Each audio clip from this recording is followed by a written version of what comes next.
Okay. Yeah, we're gonna kind of run through this pretty quick. I want to leave around like 10 minutes for questions. I feel like it's fairly self-explanatory, shouldn't be too much, but yeah, in that case, I have we can just start introducing ourselves if that works for Yeah, everyone. All right. I see myself first, so I'm gonna go first. I'm go ahead. Andrew. Yeah, I'm Andrew. I'm a tutor. I do teach the LSAT for Juris, and I also do these webinars. It's kind of why I'm here. I went to the University of Alabama for undergrad. I graduated last year, and I'm actually going to Georgetown Law this fall. I just committed this week, so excited for that. Awesome. My name is Madeline. I did my undergrad at Georgetown as well, not law school, but undergrad. I actually graduated several years ago in 2018. I have two little children, so they keep me pretty busy, but I've been tutoring for the LSAT for a few years and have not applied to law school yet, but waiting just for my kids to get a little bit older. And I live in Kentucky. So we have a big day tomorrow here. Yeah. All right, Yeah. sounds good. Yeah, kind of get started. It's pretty self-explanatory. Table of contents, just kind of what we're doing today. I don't want to overdo it, so let's go to the next slide. Just understanding the LSAT. And Madeline, you can take this slide. Awesome. So just a little bit about, just the basic format and structure of the exam and the purpose of the exam. The LSAT, which is the abbreviated form of the law school admission test, it's a standardized exam. And you guys, may have heard of it. It's basically the troll that guards the bridge to law school. It's a really important part of the admissions process to law school. A little bit about the structure of it. So it's an entirely multiple choice exam. There are three main sections. There's logical reasoning, there's analytical reasoning, which is often called the logic games, and then there is the reading comprehension section. Now, a big change is happening. Some of you may have heard of this after the next exam in June, after the June test.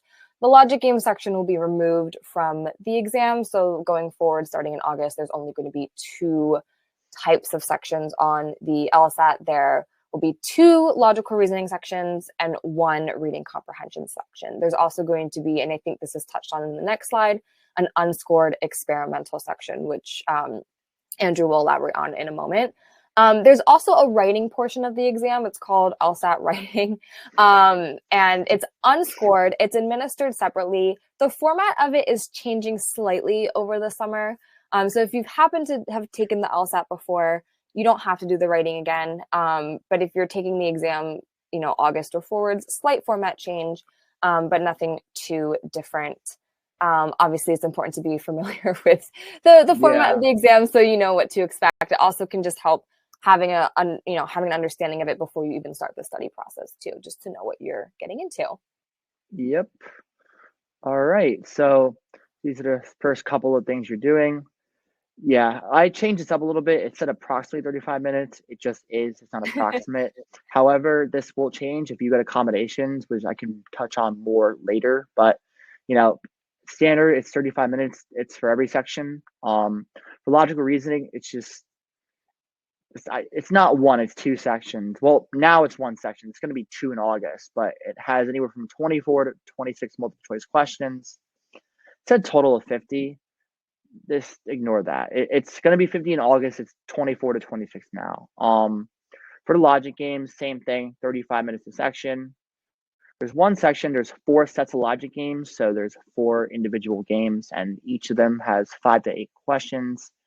And there's anywhere from 22 to 24, depending on the test. Yep, that's pretty much it. I'm going to see. Madeline, you can take this one. Yeah. So just to continue a little bit more about the structure, there's also reading comprehension, also 35 minutes. Every single section of the LSAT is 35 minutes for standard Yep. time. There's no variations in length. This format is a little bit more similar to logic games, which I recognize is a little bit useless because that section's going away. But there's 4 passages that you have to read. Each passage is accompanied by anywhere from 5 to 8 questions. This isn't on here, but one of the passages is what's called a comparative passage, where you have to compare 2 shorter passages. This is actually the section with marginally the most questions. So you'll see a total from 26 to 28 questions, typically 27. And then, as mentioned earlier, we have our writing sample, which is unscored. It's just administered separately. So you don't do the writing sample the same time you do the actual exam. You do it, at a time that works for you, but it's also timed at 35 minutes. Starting in August with the new format, they're also going to add a 15-minute prep period. So it will total 50 minutes of your time, but it's still 35 minutes to write the essay. And it's something you only have to do one time. It's a little fun fact about the writing sample. So even if you do, let's say you take the LSAT and for whatever reason you decide to take the LSAT again, you don't have to do the writing sample again. The LSAT writing is a one and done situation. Sounds good. I'll take this last little tidbit here. The experimental section. So this is pretty important to know about because it doesn't actually count towards your score. They call it experimental because what LSAC does is they basically give out a bunch of questions they want to try for future administrations, but they want to see if they're fair and if they're good and if they fit well into the test. So, I've taken a couple of official LSATs, so I've seen real experimental sections. It can be either logical reasoning, reading comp, or games. Lately, because of games is being removed so soon, they're almost always LR or reading comp. Don't try to guess which one it is. It's a futile effort. My first exam, I had two reading comps and I guessed which one was experimental and I got it wrong. The second one was an LR. I got it right, but it was pretty obvious actually. But even if you do know, still don't do it because you don't know, and you also don't know how many sections you're going to get. So it's just do every section. Don't try to skimp out on it listen, you can, but don't expect for it to work that well. And, because it could be anything, it could be 22 to 28 questions. All right. Mastering LSAT content, which is pretty important. Madeline, you can take this first one. Yeah. So shifting a little bit into, as Andrew said, the actual content of the exam.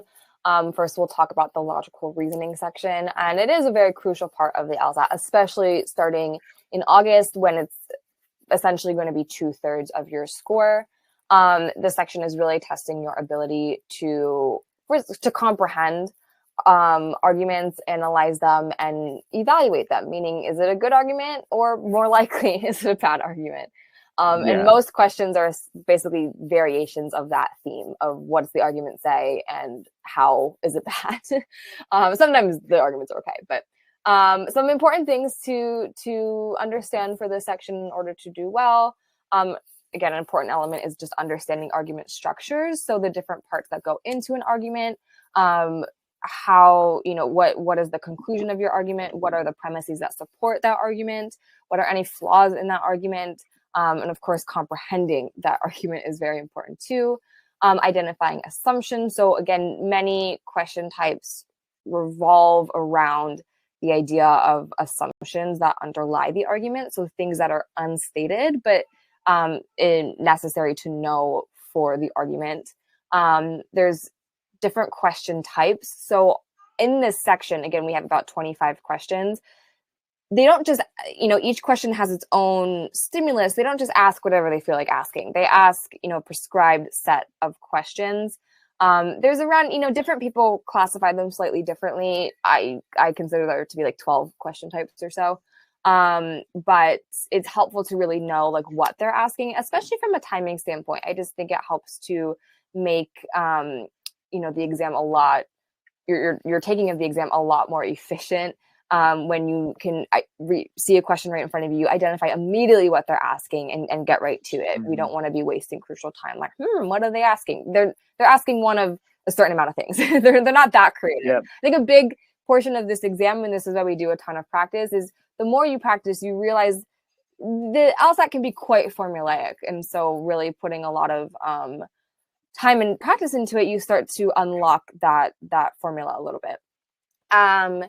And sort of piggybacking off those question types, there's certain strategies or certain patterns that tend to occur for certain types of questions.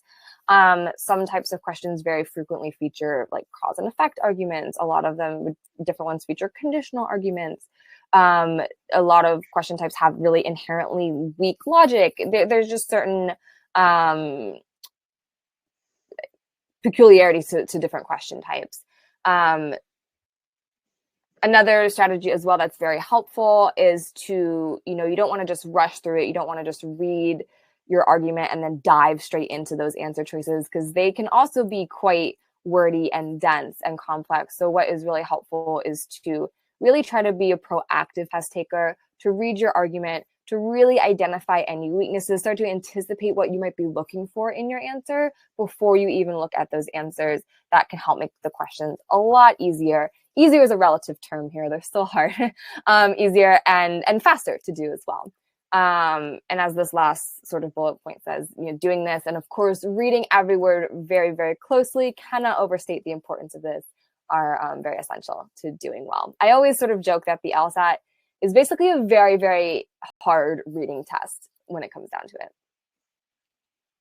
Yeah, I agree. I mean, I don't want to jump just now because I just want to chime in a little bit. I mean, I agree with everything Madeline said. It's very accurate. But yeah, I mean, the LSAT is every session is a test of reading comprehension, not just reading comp itself. Like if you're not a strong reader, if you don't like heavily scrutinize what you're looking at, like they will mess you up a lot. You really need like that's the biggest thing, and that's why, as we'll go into later, like you don't want to rush through the test and try to get everything done really quickly. You want to really slow down and understand what you're doing. And that being said, we'll go into logic games, when I was studying for the LSAT, that was by far the hardest part of the test for me. And I feel like for a lot of people, it's sort of the same way. It's a challenging, but again, it's also essential. I also think it's the easiest to improve on. If you're taking it really soon, in June, like you're going to have to do it. And it's something that even within this next month or so, you can improve on substantially, and since it evaluates your ability to comprehend and manipulate intricate relationships, it's just a bunch of logic puzzles. That's really what they are. I mean, they're very arcane. They don't correlate very well to 1L grades. The LSAT took them out for a reason, but they are part of the test now, and they're about a third of what you're doing, so they're pretty important. As for the types of logic games, there are linear, grouping, combination, sequencing. I think other types that are pretty like common are in and out games. I don't know if that's what combination is. Linear and sequencing are the same thing to me, but yeah, there's lots of types of games. What they do though is they'll combine them, so you have to be flexible, and then sometimes they'll throw in a really weird game that doesn't fit under any of the traditional categories, and that's what separates the 160s from the 180s. Now the really hard games that require you to think on your feet and use the skills you learn and not just the repetition to practice to really get a game that's unfamiliar to you. So, practicing, if you want to get like a 175, you got to practice those games and get really good at them and figure out how to think outside the box under pressure. A big part of that is diagramming techniques. You got to learn how to diagram. The vast majority of people are not going to be doing this in their head. You got to write the rules down. You got to write out scenarios, diagrams, grids, and tables. Absolutely. Just anything that visually represents the rules on paper. And how I teach it is I use something called worlds or scenarios. And all they are is if you see a rule on the board and you try to represent it on paper, and every instance of that rule, and then you try to make inferences from them. Oh, so if this happens, like if L is third, then what happens? And if L is fourth, what happens? It's like you're basically trying to eliminate possibilities through that so you can more efficiently attack the game. And I think it's hard to explain. It's easier if we had a game in front of us, but unfortunately it'd just be a little bit much for this, but it is essential. And as I said earlier, inferences and deductions are super important. Like that's how you solve games. If you just use the information they give you and go straight to the questions, you will never be able to finish the game. Like it's just too hard. You have to practice a lot.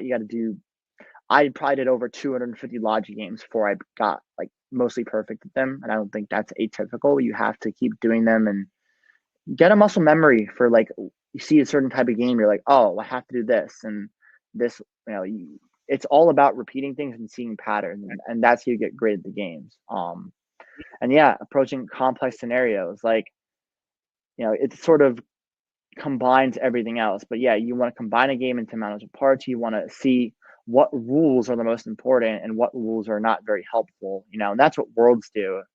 I always have, whenever I tutor someone, I always like tell them, if they ask me, do I make a world? I'm like, yes, make the world, see how it works. You know, you want to see how the games really work and how rules interact with each other. So that's how you get them faster, and that's how you do well on the test when you eventually take it. All right. Getting I can take it if you want, actually, if that's all good. that's fine. Other. Yeah.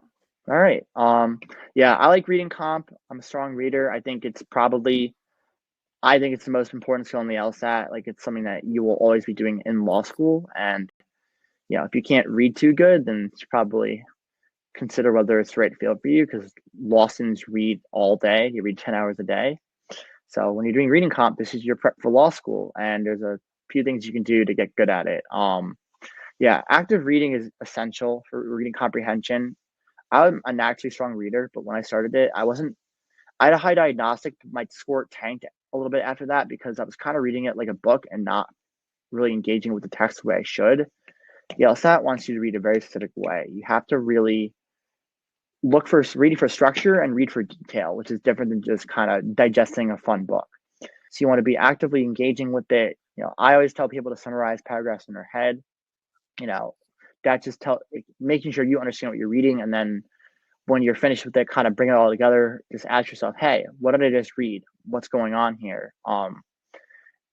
Juris, in their original presentation, they say to highlight and annotate. I personally do not like it. I think it sometimes distracts from understanding the passage.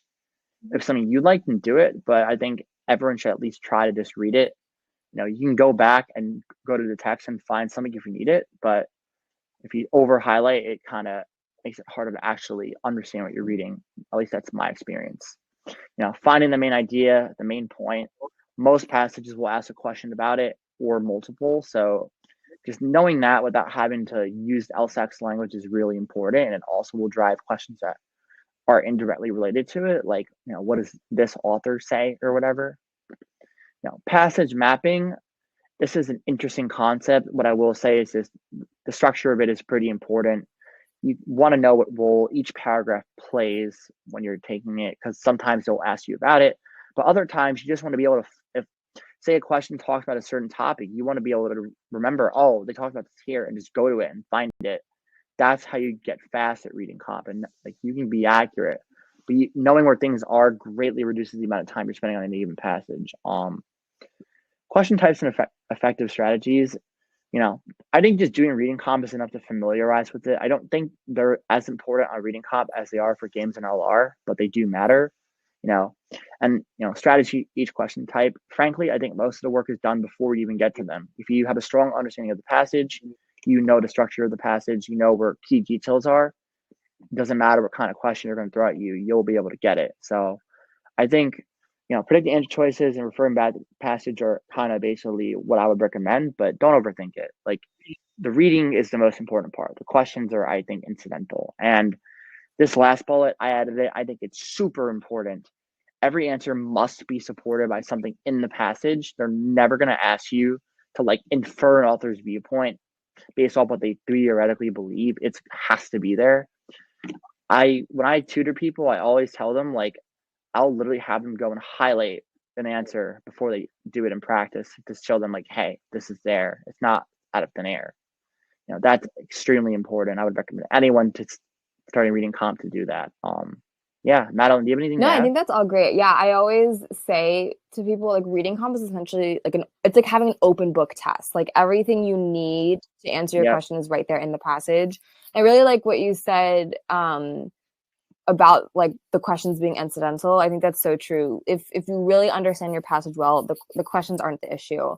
And in fact, if I'm working with a student and like if they do a passage and they miss maybe like one question, okay, you know, we'll review that, fine. But if they miss like, you know, more like half or more of the questions, I always say, I don't care if you ever do those questions again. You need to go back and read the passage as many times as you need to really understand it. And so often they do, and they're like, okay, now I actually get it, and the questions are so much easier. Like, it wasn't the questions that were the issue. I also think too, most of the questions are essentially some variation of like a most strongly supported or like must be true. Yeah. I mean, I think they're all must be trues. You know, if it doesn't have to be true, then like it's quite hard to support it. Yeah. I mean, to kind of substantiate it, like when I go and work with a student in reading comp, like if you take 5 or 10 minutes to read it, which is obviously unrealistic at a test, they'll find once they really dive deep into it, the questions are always a breeze. Like it doesn't matter if they're scoring 150 or 175. Like, the reading makes all the difference. Like, some people are obviously better than others under time, but if you take the time to understand it or at least like know what's going on, then not even the hardest questions. There are some passages where it's just generally really hard, and that's just luck of the draw. But for the vast majority of them, like if you understand what you're reading and you know where things are, you know how the passage flows, like it's not going to be bad at all. I think that's the big takeaway here. One thing I just want to add briefly about Yeah. the reading comp is that everything you read, all the passages are always nonfiction. So I know like on like the SAT and ACT, there's sometimes some fiction that they include, but reading comp is all nonfiction, and they tend to pull from sort of a predictable variety of topics. There's always a law passage, a science passage, a humanities passage. And even within those broad topics, they like some of the same things. I've seen so many passages on like Darwin, Yes. like they love him, or like there's like 3 I've read about bumblebees. Like they're not, they sort of have their greatest hits of what they like to do. Even though there's no 2 passages that are identical, they tend to sort of have a similar feel. Yeah. What I also will say real quick, I mean, I don't, belaboring reading comp is good. Reading comp is, I know it's challenging for people and I think it's important, but I think what sometimes throws people off about reading comp is like they think they're all so random, the passages, and they're like, oh, well, what can I get? And I don't know. They're not random, and they edit the hell out of these passages, so they're all extremely formulaic. Like you can't do this on Law Hub, but there are other sites you can find the sources for the tests for every test and like where they get them from. And if you read the actual article or book or whatever they get it, it looks totally different. Like they edit them to make them much harder and more difficult to understand because that's what they're trying to test you on. If you read something really confusing with like 5-line long sentences and burying the main point in the middle of the paragraph, can you understand it? This is not real writing by real people. It's heavily edited to mess with you, which is at one point a little bit scary, but also like I actually think it takes a little bit of pressure off because it's not random. It's something you can prepare for. It's not something that's like gonna jump out at you. It's the same stuff every time. I think that's also a kind of a key point I want to emphasize. All right, I'm gonna go ahead. Sure. Strategies for success. Yeah, this is how you get good. Madeline, yeah, absolutely. So as I alluded to a little bit earlier, obviously practice is really, really, really, this is the most important thing to get better at the LSAT. Even like the highest scorers don't just magically pull out those scores. Like everyone's putting in dozens, more likely hundreds of hours into this exam. Yes. And everyone has to. No one gets, the cheat sheet. No one gets to cram. It just doesn't work that way. It's not like a content test where you can try to like cram a bunch of stuff, take the test and forget it. It's really more of a skills-based test. And so again, that you have to practice it. I like to compare it to like if you're training for a marathon or like trying to lift weights. I don't do those things, but I just pretend or imagine what they're like. You have to put in a lot of, training and practice consistently, every day or most days. And that practice and that honestly, the consistency of the practice is going to get you so much further than trying to, I'm going to do 5 hours this weekend. You're much better off, separating that over, consistently over every day. So that's the first thing here. Importance of regular practice, consistent practice, I think is really so important. That's probably the single most important thing. Reviewing mistakes, review is very important as well, though. I think a lot of times, I'll see, I'll hear from people who will say, oh, I've taken so many practice tests, but I'm not getting better. And almost always the culprit is that they're not reviewing those practice tests at all or properly. And basically they're just throwing darts at the dartboard and hoping something sticks. They just keep on taking it and hoping it will magically improve. And they're probably improving a little bit just by osmosis, but it's so important to review your mistakes. I always tell people, if you miss a question, there's 3 questions that you have to reflect on. Why is the answer you chose incorrect? Why is the correct answer correct? And why did you pick the incorrect answer? What was your thought process? What was sort of the underlying mistake that you made? That can help bring awareness to any sort of patterns or bad habits that you may have. Some people even keep like a little like wrong answer journal. Everyone's different how they go about this. But it is very, very important. And I think it's really a key to improving. It's not enough to just do the practice, you have to review the practice as well. And of course, in doing that, that will give you a much clearer understanding of where your strengths are, which is great, but also, of course, where those weak points are. So that way, if you need to do any other specific like targeted practice, you can do so. For example, when I was studying for the exam and doing my practice test, I noticed in LR, for me, necessary assumption was quite a pesky type of question.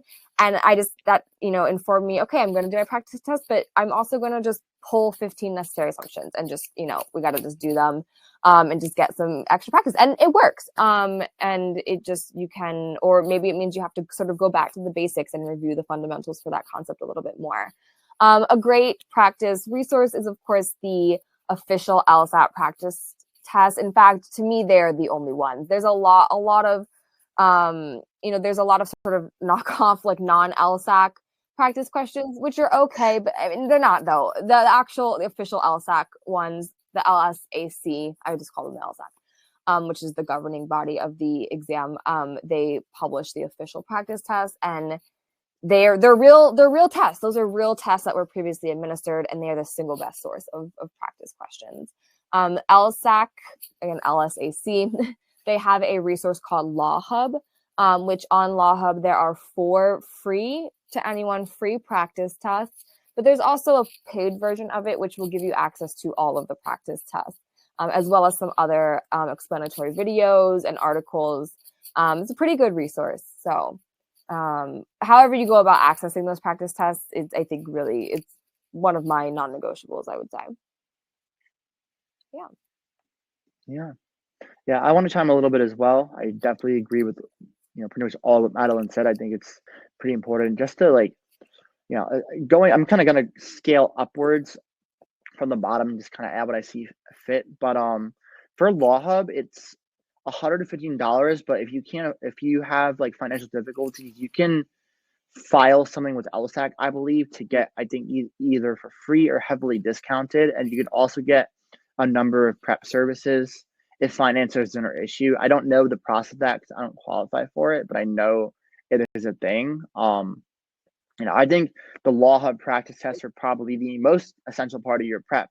Like if you don't have enough tests and enough like things to go off of, like you're not going to improve that much. So it's really, that's like, I tell everyone I tutor, that's the one thing you should get is paid Law Hub. You need tests, you need questions to do. If you get one thing, that's it. Unfortunately, LSAT prep is pretty expensive. It can kind of run up a lot, but that's like the one thing. I mean, you can go books and online explanations and all that, but that's pretty essential. Yeah. I also, when I have students review, I have them, Madeline said she had 3 questions. I do it to 6, but it's very similar. The only thing I kind of add that's different is, or in addition, to kind of ask for both why not picking the right answer and picking the wrong one. I kind of have them ask themselves, how do I avoid this mistake next time, which is the most important thing. That is something that's challenging. It takes a lot of self-reflection. When you're studying the LSAT, your brain kind of wants to think a certain way, and thinking a different way is like challenging and a bit of painful, but you kind of have to put your ego and emotions aside and be like, all right, there's something I'm doing wrong and something I have to fix, because if you don't do it, then you're going to build up bad habits. So being honest with yourself and figuring out where your thought process is going wrong. And this is something that really is only for LR and reading comp. I think reviewing a logime that's that way doesn't make sense because you just have to do them again. But if your thought process is leading you astray, you gotta be able to self-examine and just kind of move forward. Yeah. For anything else, I think over practicing is not good. I don't generally advise anyone I tutor to do more than like 2 hours a day of tutoring, or not tutoring, practice, maybe 3 if they're really feeling it. I just think, it's a marathon. It's not a sprint. I know it's cliche, but it is not a content test. As Madeline said, it is a skills test. And I studied for the LSAT for, I think, 9 months, I don't think that was atypical for the score I got. It's just, you have to put in the hours, you have to put in the work. Unless you're some super genius, there's no way around it. Most people are not getting well into the 170s without a significant amount of studying. So how bad do you want it? That's a question only you can answer. But yeah, it does. You definitely have to practice, but not too much. Yeah, I'll take this slide. So test A is pretty important. It does matter. Some people I know struggle a lot with anxiety and other things during test day, and it sort of freaks them out. I was never one of those people, but I work with kids who have, and I tell them all this stuff. Being mentally and physically prepared is essential. Like, get sleep or try to sleep well, eat healthy, have an exercise routine. Things you do to be healthy regularly shouldn't go out the window because you're sitting for the LSAT. You're only sitting for an hour or two a day. Doesn't mean you should start skipping the gym and eating bad food because, you don't have time. Like, you should be able to fit the LSAT in with the rest of your life, even if you work full time. Like, just get an hour a day in. The LSAT will always be there, and you can study for as long as you want. But your health is paramount, and you only get one life, you only get one body, so treat it well, and that will help you do better on test day. You don't want to overload yourself. Yeah, being positive is really helpful. I think getting good is what leads you to be positive, but if you're a little bit overly negative and underconfident, it can hurt you even if you're a great student and just great at the LSAT. But that's just something that you kind of have to examine yourself. Time management during the exam. As you can see, I deleted their entire section on it because I disagreed with it fully and I wrote my own thing. I am one of those people that, like, I don't know what Madeline thinks, and you can add what you want afterwards. I tell all my students, like, don't focus on finishing all the questions. Even if you get a 170, you still shouldn't finish all the questions. Like, get the questions you attempt right. This goes for practice and the real test. Like, what I found is that I had a student I actually tutored, as a little anecdote, who was scoring around 150 official, like 155 on practice test, but he was answering all the questions, getting a lot of them wrong. In only a month, he just got a 159, so a 9-point jump in a month, about a 164 on his practice test, and he answered maybe 10 or 15 less questions. So he answered 10 or 15 less questions and got like 15 to 20 more correct. And I don't think it was an aberration. Like, he was sitting down and doing the questions slowly and understanding that this is not that bad, and he was getting them right. And even if you only finish 20 questions, you can get 1 out of 5 right you guess on. So that's 21. And that goes for everything, Use the power of math for your favor and get the questions you attempt correct, and your score will go up. And as you get better, you'll get faster, especially for LR. Like, those first 10 or 15 questions in LR can really speed along if you're very good at it.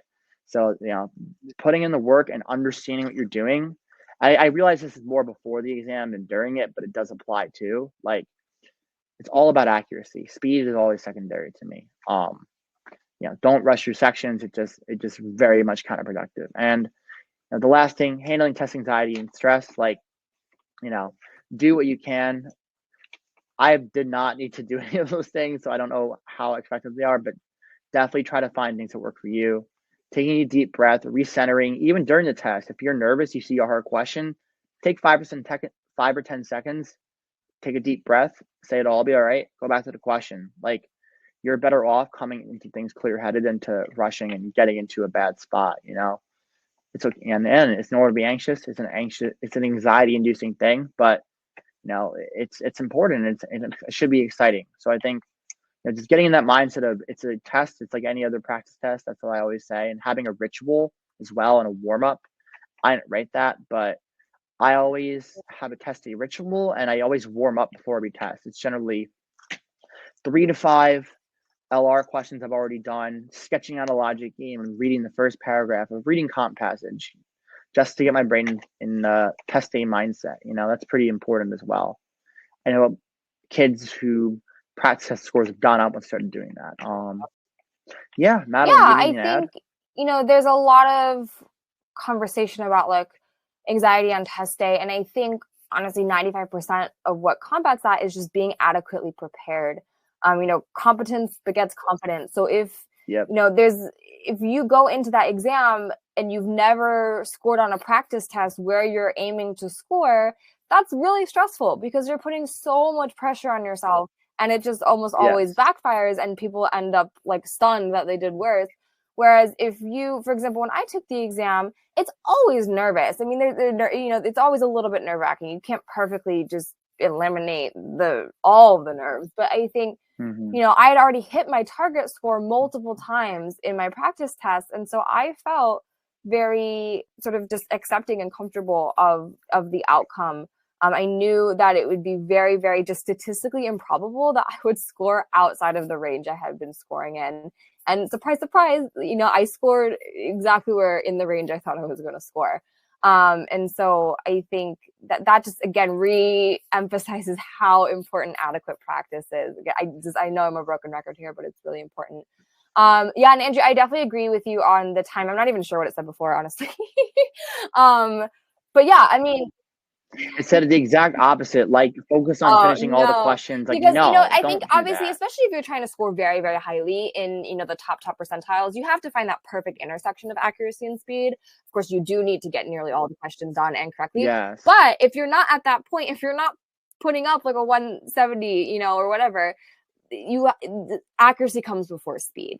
And I think you said this, but people, I see this all the time, especially on like social media or whatnot. People will be like, all question I always hear is, how do I get faster? How do I get faster? Like, I can get the questions right. How do I get faster? I'm like, you get faster by getting better. Just the stronger you get, the better you understand the questions, and then the hard questions you get faster because you start to just your comprehension stronger, your analysis is stronger, your ability to recognize certain patterns, your ability to see certain tricks that the test makers are doing. All of these things just get better, and you go faster. I don't think if there's anything else. I would say, for me, I think the week of the exam, it's important to, you don't want to go too hard and burn yourself out. I think I personally, I like the warm-up thing, but other than that, I don't like to do anything new like the day of the exam or the day before. The last thing you want to do is see the hardest game ever, the hardest passage ever by some bad luck, and just like get in your head about it. So I think an appropriate warm-up is just sort of, it's not really like to engage with the questions, it's just so your brain is awake and quick. I think also something to consider is when, this is a little bit more of a nitpicky thing, but when you select your time slot to take the exam, definitely play to your strengths. Like if you are not a morning person, don't sign up for an 8 a.m. exam. If you're always fading at like 2 p.m., don't take a 2 p.m. exam. Like know yourself, know your energy levels, know what works for you, and play to your strengths. That's going to be, that makes a big deal or a big difference. Yes. Yep. All right. Guess we're at Q&A, but before that, I just want to briefly just kind of wrap this whole thing up. I mean, I think this is all pretty important. Preparation is absolutely essential.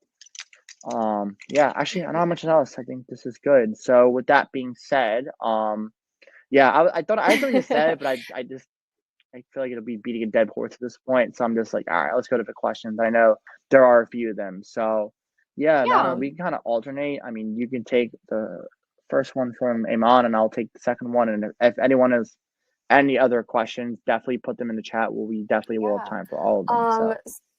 So this is from Anon. So this is asking just specifically about the services through Juris. This is where we're having the moderators who's supposed to be here, because I think that it's all through the business side of the platform. So I don't really actually have a great answer to this, Andrew. I'm not sure if you know like where we would refer something.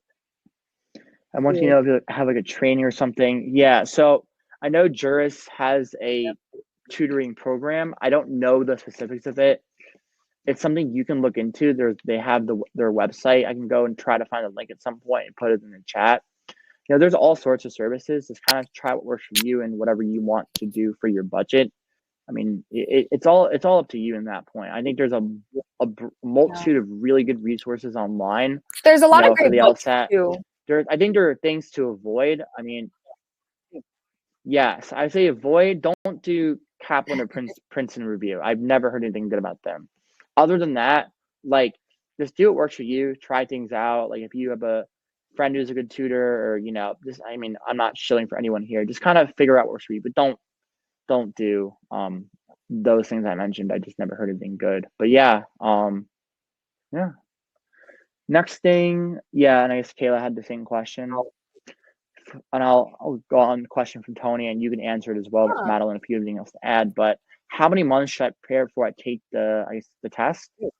That's up to you. Like, there's it's like there's no one answer for it, because it's just dependent on the person. Like, say you're starting out at a 145 and you want to get a 170, you want a 25-point jump.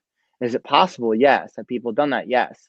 Is it going to take you a month? Probably not. It's going to take you probably like 6 months or longer, maybe closer to a year. I mean, LSAT progress is incremental. It doesn't happen overnight. But, if you're starting at a 155 and you only need a 160 to get into your top choice of scholarship, you might take a month, if that. You might take a few weeks to study and then sign up for a test. It just all depends on what, where you're scoring and how much you're preparing, and a whole bunch of other factors. But I can't say there's only one answer. I think if you're aiming to score in a top percentile, like 170 or above, it's definitely going to take you several months. Everyone is different, of course. And I don't like to measure in months, because, like, one person you hear on, like, social media, like, I studied for 74 months or some number, and you find out they're studying like an hour a week, and you're like, well, that's why it took forever. Yeah. I typically like to measure it like in hours, of how many hours you're going to put into it. I also say too, again, there's no magic number. You study as long as you need to study to get to where you want to get. And I really am a big fan of waiting to register for the exam until you are ready and you're practice testing where you want to score. Of course, everyone's sort of on a different timeline, and it's a little bit different if you're like in undergrad and trying to apply on a certain timeline. I know when I took the exam, I was not on any sort of timeline, which was really nice. I just was able to take the time I needed to study, and register when I felt ready, and it just took a lot of pressure off, which was nice. But of course, everyone is different. Yeah, I got a private question from Sadaf. It was also in the chat, so I'll answer it publicly. How many maximum attempts? So I don't know if the rules are changing. They changed a bunch of stuff, but now so the LSAC has testing years, which are basically, I think, school years. I think you get 3 attempts within one of those years, which is like August to June, and a cap of the next year. So like it would be like August of 2023 to June of this year. That would be a testing year. So that's gone away. That's gone away. In a calendar year, I think you get 5.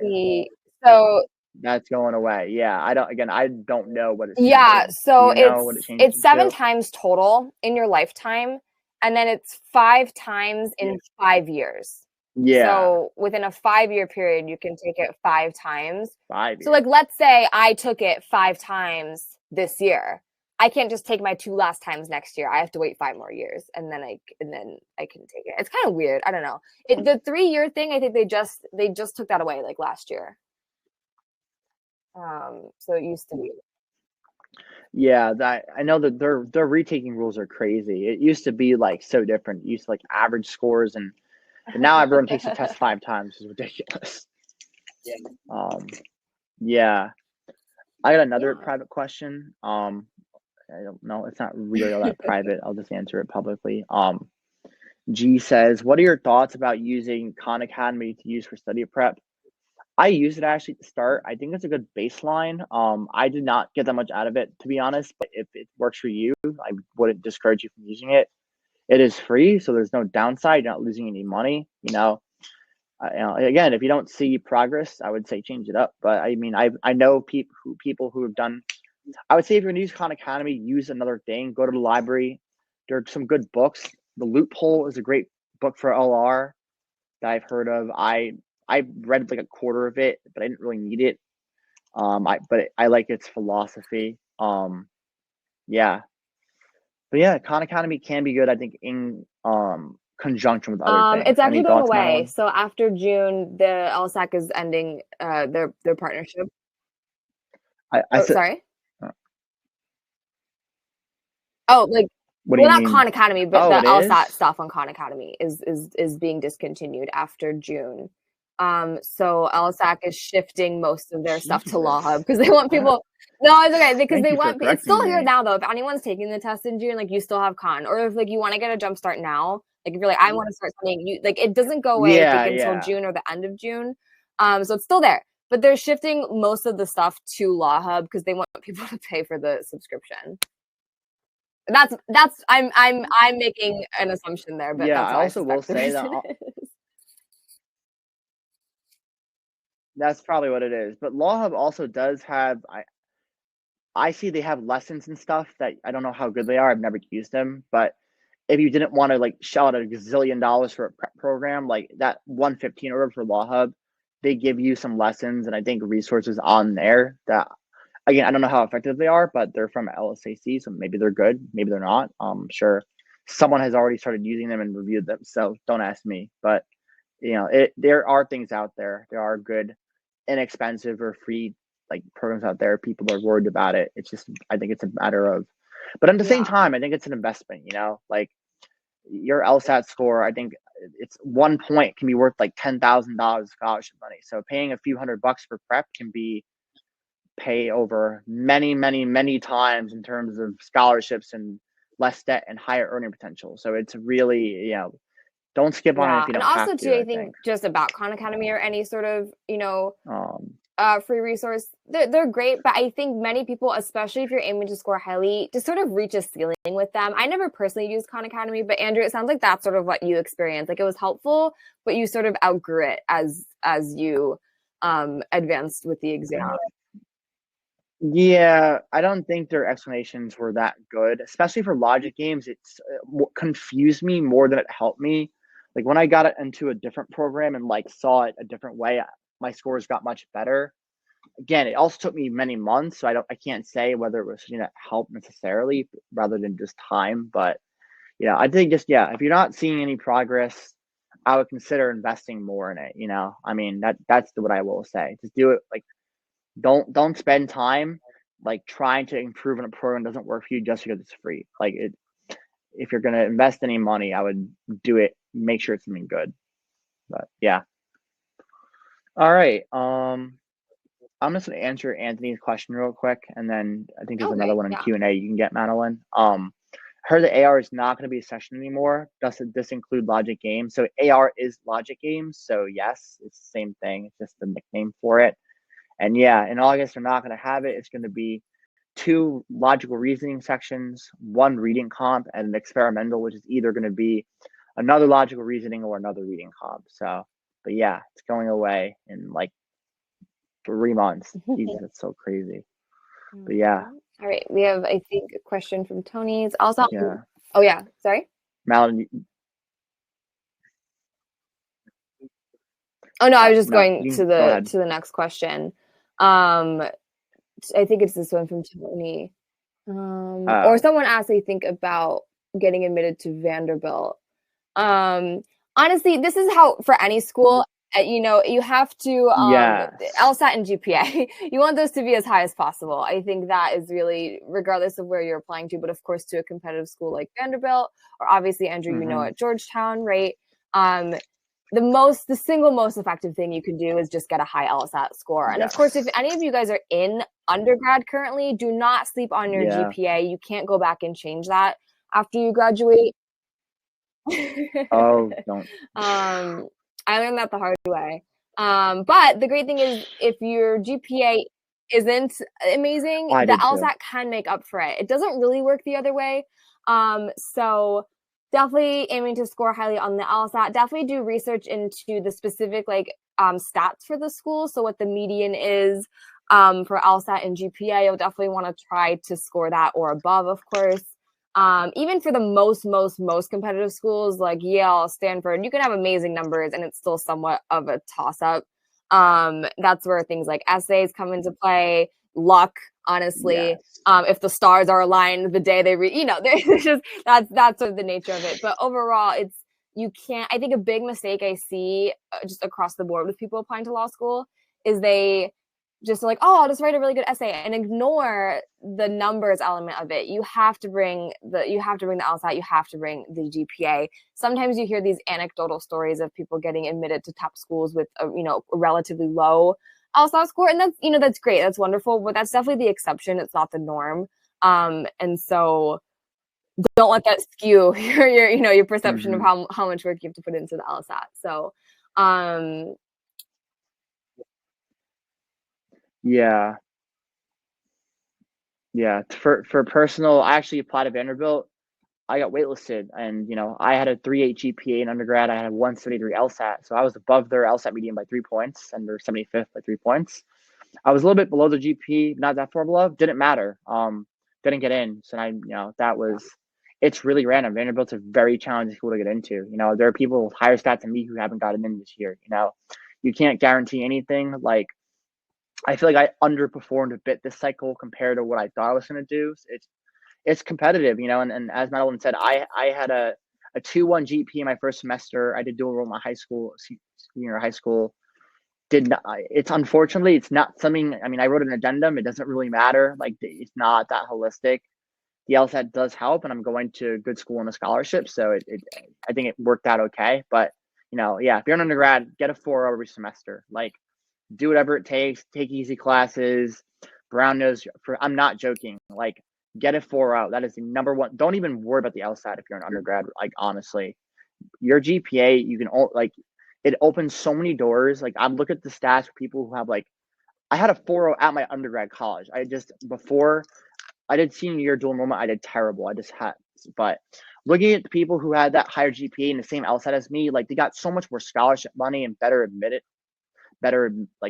admits to higher ranked schools with more money. Like, it's unbelievable. That's the number one thing. It makes me a little bit mad to talk about it, but it does matter. And if you're going for a really top school, your extracurriculars and work experience come into play. But honestly, that's so individual. It's just do as much as you can for that. There's only 2 minutes left, so we can go. I could go a little bit longer, but if anyone has any last burning questions, I would start asking them.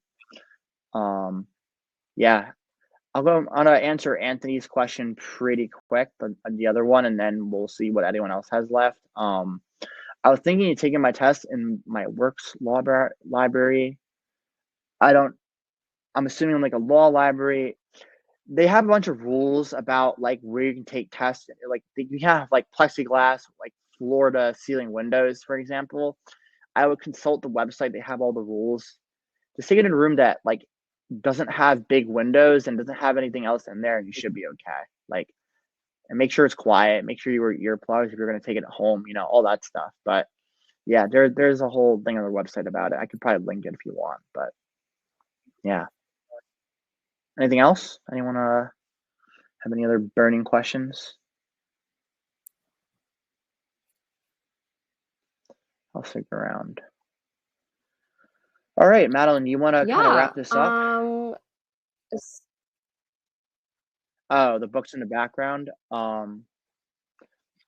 don't think they care. Especially if you're clearly not in sitting distance of it. Doubt so.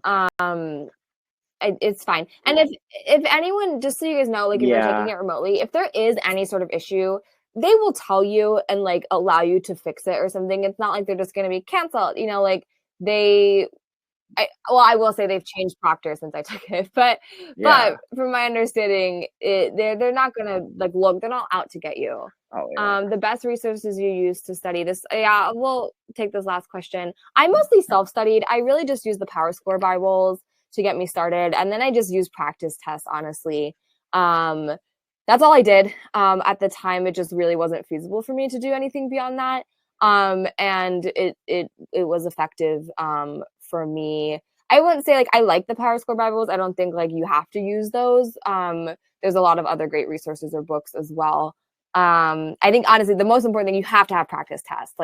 Any book, the best book will be useless if you don't have enough practice to really, just marinate with the concepts and do the practice. But I don't know if Andrew has anything to add with that. Yeah, I use a few things. I use Seven Sage.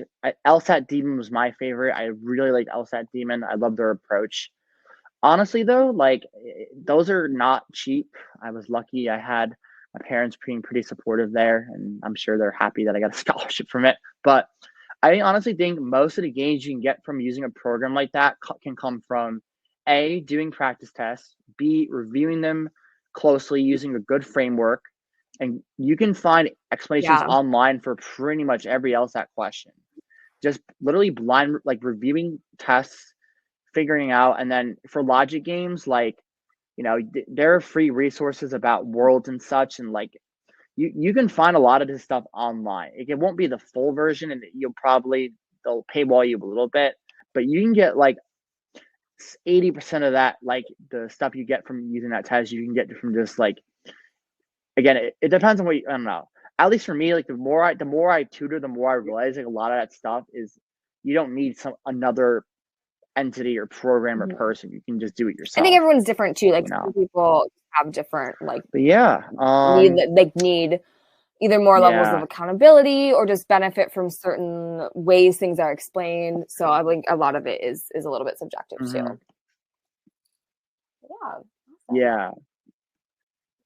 Yeah. Someone sign up for my tutoring. You can talk to me. Yeah, I think it's about 10. Yeah. You want to wrap it up here? Well, thank you guys so much for joining us, and hopefully you have learned a little bit about the LSAT. And thank you guys so much for all your wonderful questions. Of course, if you're interested in learning more about the LSAT tutoring and consultation through Juris, that is something you can pursue on their website. And yeah, is anything to add, Andrew?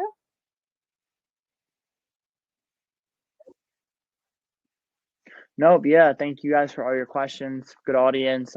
Yeah, I hope you guys took something from this. To like, there's a lot of like mystique around the LSAT. I don't think there should be. I'm trying to hopefully clear up some misconceptions and get you guys on a good path. So that's awesome. Well, good luck, guys, on your journey. Yeah. All right, everyone, have a good night. You as well, Madeline. Yep. Good luck. Happy studying. All right, everyone. See you.